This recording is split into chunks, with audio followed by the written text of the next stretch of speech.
Thank you, Mr. President. Well, I'm glad that Senator Erickson brought up single payer because, you know, these are some options that we'll have to look forward to in the future.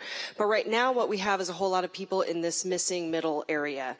And we've shared anecdotes from people from around the state. We've shared anecdotes from people that have come and testified in committees.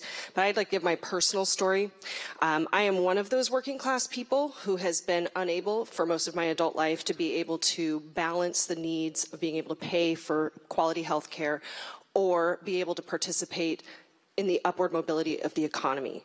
I had an experience a couple years back where when I was in the process of figuring out how to make sure that my kids continued to have health care, which thanks Washington for having one of the best, most robust child health care programs anywhere, but they adjusted my self-employment income by one single penny.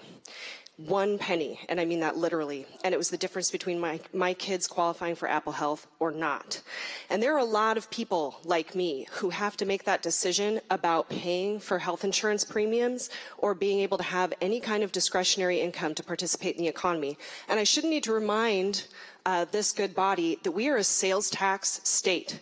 And when we have people who have to make those kinds of choices where they don't have the opportunity to go take their kids out to a restaurant and tip their server and buy nice things for their spouse or do any of those things, take them to the theme park, we find ourselves in this situation where we are making these decisions where we are facing this dilemma.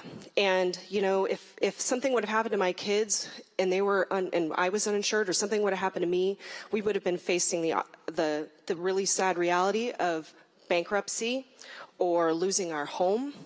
And I don't think that we want to be in a position where we are putting people in a place where they have to, you know, forfeit their livelihood and their future over healthcare costs. So I urge support of this bill.